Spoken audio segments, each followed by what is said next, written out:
समकालीन हिंदी कथा जगत में विशिष्ट स्थान रखने वाली लेखिका मीनू त्रिपाठी की लिखी कहानी सुनिए स्वार्थ। मीनू त्रिपाठी जी शिक्षाविद भी हैं। आपकी लिखी कहानियाँ NCERT के सिलेबस में चलती हैं। प्रस्तुत है कहानी मेरी ज़बानी। मैं हूँ सीमा सिंह।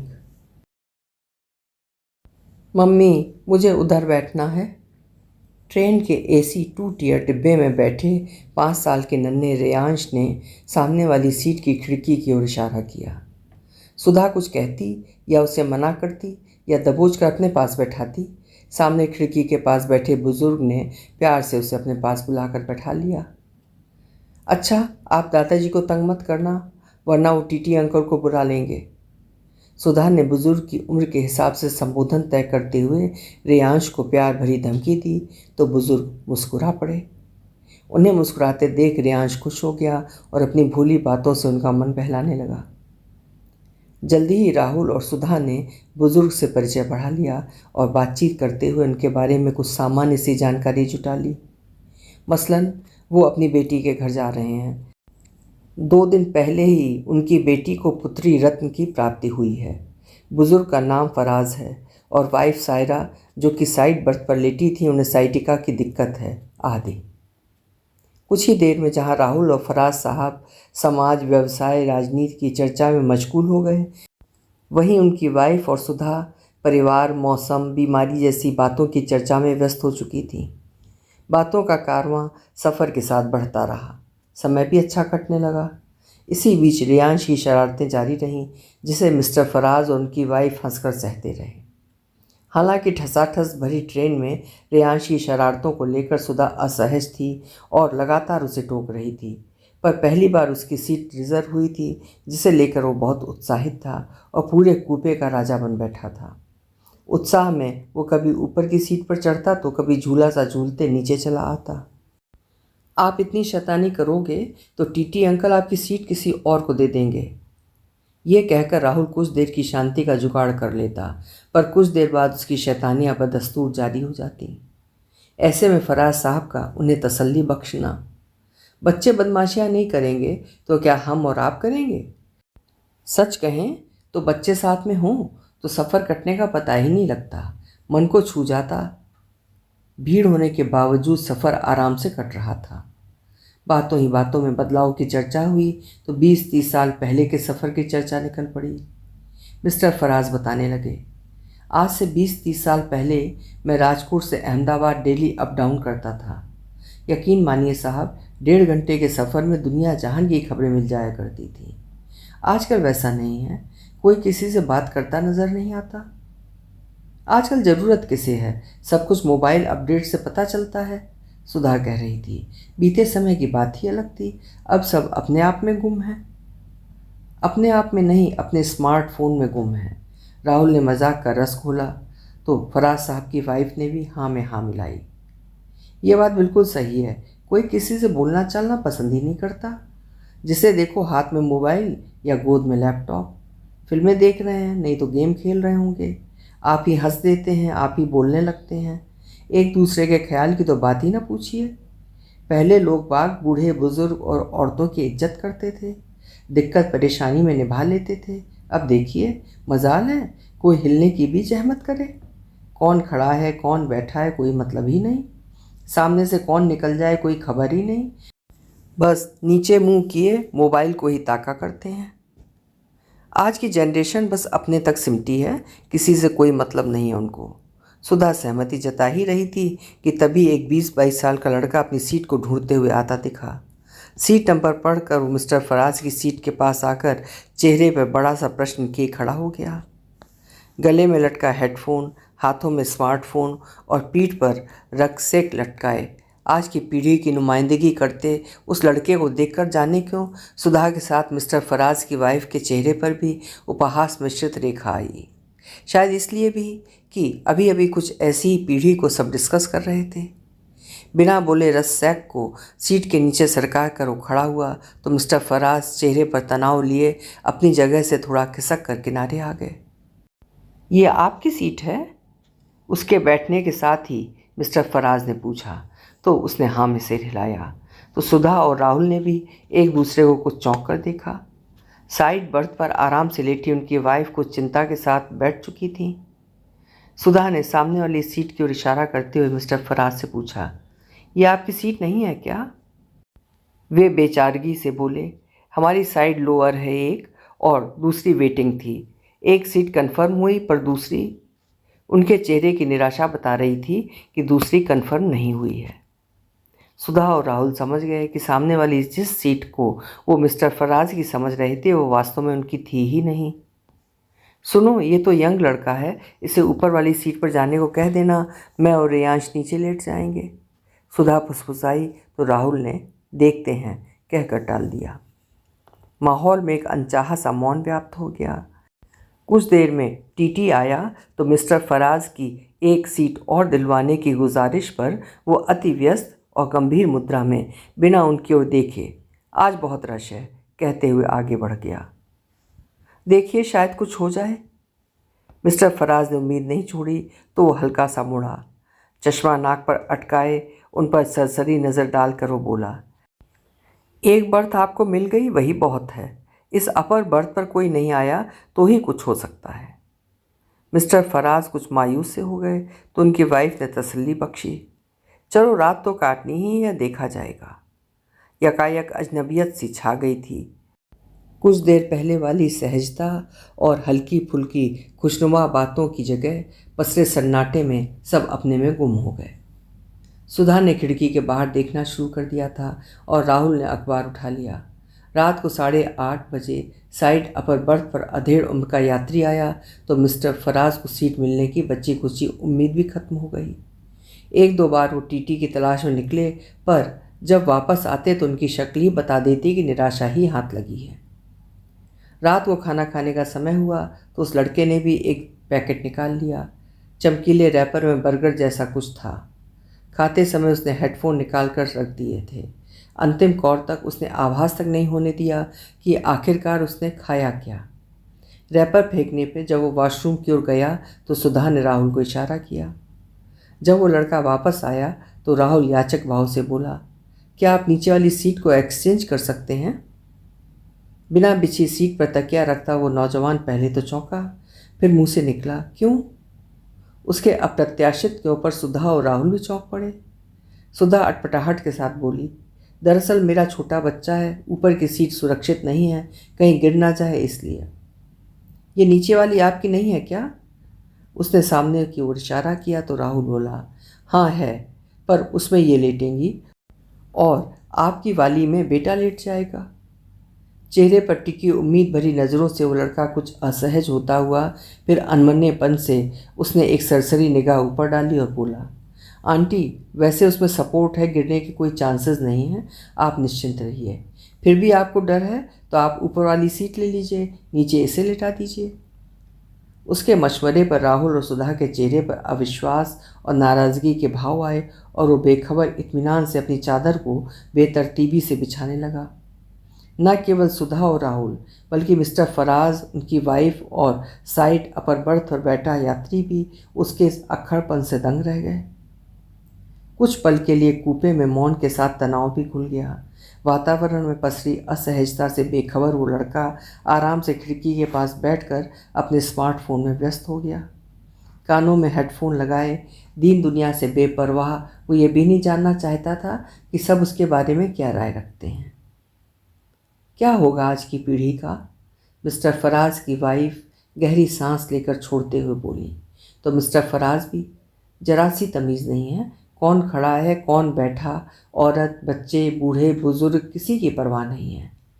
नागवार भाव लिए बड़बड़ाए। उस लड़के के कानों में लगे हेडफोन का भरपूर फ़ायदा उठाते हुए बिना उसकी ओर देखे सब आपस में ही उसके स्वभाव का विश्लेषण करते और जी भर उसे कोसते रहे। माँ बाप के दिए संस्कार हैं। यदा कदा साइड अपर बर्थ से उस प्रौढ़ अजनबी की तरफ से भी कमेंट आते रहे। कंपार्टमेंट में 5 जोड़ी आंखें उसे ही घूर रही थीं और कोस रही हैं कि ये न उस लड़के की मुद्दी आंखें देख रही थीं और न ही हेडफोन ठुसवाए कान प्रवचन सुन पा रहे थे। साइड अपर बर्थ से फिर आवाज़ आई, सबसे नालायक पीढ़ी है ये वाली, और ये सत्यानाश किया है इस स्मार्टफोन ने। एक राय एक सोच से साझा करते सहयात्री सहसा करीब आ गए। मिस्टर फराज, जिनके चेहरे पर अब तक तनाव था, हंसी छिपाते बोले, 2 घंटे से इसी मुद्रा में बैठा है। कितने पहाड़, नदी, नाले, खेत खलिहान निकल गए, इनको कुछ पता नहीं। इनकी पूरी दुनिया इसी स्मार्टफोन में है। गोया कि आज के उपहास केंद्र में वो लड़का था और उसका स्मार्टफोन, जो भावी पीढ़ी के असंवेदनशीलता का संवाहक बना अपने में ही डूबा हुआ था। उसके गैर जिम्मेदाराना रवैये से सब खफा थे, सुधा तो खास तौर पर। उसके तो जी में आ रहा था उसके हेडफोन निकालकर फेंक दे और खरी खरी सुनाए। राहुल चुपचाप बिस्तर लगाने लगे। नीचे का बिस्तर लग गया तो रेयांश को उस पर बैठाकर ऊपर वाली बर्थ में चादर बिछाते राहुल से फराज साहब संकोच से बोले, साइड वाली बर्थ में 2 जनों का लेटना मुश्किल है। वाइफ को घुटने में तकलीफ़ भी है। अगर ठीक समझें तो मैं आपके बेटे के पास ही थोड़ी सी जगह में लेट जाऊं। राहुल ने सुधा के तनाव भरे चेहरे को देखा तो कुछ बोल नहीं पाए। अलबत्ता सुधा ने कुछ देर पहले हुई पहचान और बातचीत का मान रखते हुए भरसक ज़हीन अंदाज में कहा, अंकल, ये रात को बहुत तंग करता है। मुझे उठकर बार बार देखना पड़ता है। फैल कर सोता है, इसीलिए इसके लिए बर्थ लेनी पड़ी थी। वैसे मैं से ऊपर ही सुलाऊंगी, नीचे की सीट पर मैं ही लेटूंगी। कमर का इशू है, ऊपर 2 लोग कैसे। मिस्टर फराज का चेहरा उतर गया है। अच्छे बुरे, सहज असहज कैसे भाव हैं, ये देखने की न सुधा और न राहुल ने कोशिश की। मन ही नहीं हुआ। जिनसे इतनी देर बोले बतियाए, उन्हें 2 टूक मना करने में कुछ शर्मिंदगी तो थी ही। अलबत्ता मिस्टर फराज चुपचाप सामने वाले लड़के की सीट पर उसके पैताने बैठ गए। बिस्तर बिछने के बाद भी रेयांश का बाना बंद नहीं बन रहा था। कभी नीचे आता तो कभी ऊपर चढ़कर करीने से बिछी चादर सिकोड़ देता। राहुल झुंझलाता, सुधा दरपटती, पर इस बार मिस्टर फराज ने एक बार भी अरे बच्चा है कहकर नहीं पुचकारा। बल्कि एक बार तो रेयांश को घुड़कने को ही हो चले थे कि राहुल ने ज़बरदस्ती उसे सीट पर लेटाकर थपक थपक कर सुला ही दिया। काफ़ी देर हो गई, पर सामने का पर्दा खींचने में सुधा को संकोच हुआ, इसलिए मिस्टर फराज की ओर पीठ किए लेटी रही। मिस्टर फराज ज़्यादा देर नहीं बैठ पाए। लड़के के कसमसा कर पैर फैलाने पर उठकर खड़े हो गए और साइड बर्थ पर चले गए। लड़के ने आराम से पैर फैला लिए। कंपार्टमेंट में अंधेरा हो गया था। कुछ देर बाद सुधा ने उठकर पर्दा खींचा तो मिस्टर फराज को अपनी वाइफ से कहते सुना, तुम सो जाओ, मैं कुछ देर बाद नीचे लेट जाऊंगा। कुछ ही देर में सन्नाटा हो गया। ट्रेन के हिचकोलों में सुधा को जो नींद आई तो सुबह 5 बजे खुली। वॉशरूम जाने के लिए उठी, वापस आई तो साइड बर्थ के खुले पर्दे पर नज़र गई। फराज साहब की वाइफ पैर सिकोड़ कर लेटी थी। दूसरी तरफ मिस्टर फराज अतलेटे से थे। सुधा को न चाहते हुए भी ग्लानि हो आई, पर तभी नज़र सामने की सीट पर बेखबर लेटे लड़के पर गई तो ग्लानि से मन खाली और उड़न से भर गया। पर जल्दी ही ध्यान वहाँ से हटाकर वो फिर सो गई। 8:30 बजे राहुल ने उसे धीरे से हिलाकर जगाया और चाय पकड़ाई। रेयांश की बर्थ से होते हुए नज़र सामने टिकी तो चिढ़ से उसके मुंह का स्वाद बिगड़ गया। सुधा के चेहरे पर क्षोभ देखकर राहुल ने कोहनी से ठोका, भूल भी जाओ कल वाली बात, ये जनरेशन ऐसी ही है। प्रैक्टिकल होना तो ठीक है, पर यूं किसी लेडी को सीधे मना करना हद दर्जे की बदतमीजी है। सुधा की प्रतिक्रिया पर राहुल सहसा बात बदलते हुए पूछने लगे, रात को मिस्टर फराज को सीट मिली या नहीं? मुझे नहीं लगता है। सुबह वो साइड बर्थ पर बैठे थे, सीट कंफर्म नहीं हुई थी तो उनको सफ़र नहीं करना चाहिए, इस उम्र में तो खास कर। कहते उसने पर्दा खोल दिया। देखा तो मिस्टर फराज अपनी पत्नी के साथ चाय पी रहे थे। कुछ देर में साइड अपर बर्थ पर बैठा यात्री भी उठकर नीचे आ गया। सोते हुए उस लड़के की ओर इशारा करते हुए बोला, अरे अब तो सीट उठानी चाहिए, 9 बज रहे हैं। किसी ने प्रतिक्रिया नहीं की तो वो फिर बोला, निशाचर हो गई है आज की पीढ़ी, रात भर जागती है फिर सुबह देर तक सोती है। अचानक मिस्टर फराज धीरे से फुसफुसाए, जनाब क्या गजब कर रहे हैं, ज़रा धीरे बोलिए, उठ जाएगा बेचारा, सुबह 4 बजे तो लेटा है। राहुल और सुधा की विस्मय से भरी नज़रें मिस्टर फराज पर जा टिकी। उस लड़के के लिए बेचारा संबोधन पर पड़े पर्दे को मिस्टर फराज की वाइफ ने उठाया। रात भर ये अपने मोबाइल पर कुछ करता रहा और ये मज़े से उसकी सीट पर सोते रहे। अरे क्या करता, नींद आ गई और इसने भी मुझे जगाया नहीं, मिस्टर फराज वाइफ से बोले। राहुल और सुधा के चेहरे पर प्रश्न देखकर उन्होंने तफसील से बताया। बड़ा ज़हीन लड़का है। कल रात मैं चादर बिछाकर नीचे लेटने लगा तो इसने पूछा, आप नीचे क्यों लेट रहे हैं? मैं भी हंसते हुए बोला, भाई सीट नहीं होने पर ही लोग नीचे लेटते हैं। ये बच्चा बड़ी सहजता से बोला, आप इधर आइए, मुझे जब नींद आएगी तो बता दूंगा। पर बताया नहीं। मैं सो गया तो इसने जगाया ही नहीं। सुबह 4 बजे के आसपास नींद खुली तो देखा बेचारा जरा सी जगह पर बैठा झपकियाँ ले रहा था। मैं उठा तब ये आराम से लेटा। उसी दौरान थोड़ी सी बातचीत से मालूम चला कि ये तो कैट का इम्तिहान देने बड़ौदा जा रहा है।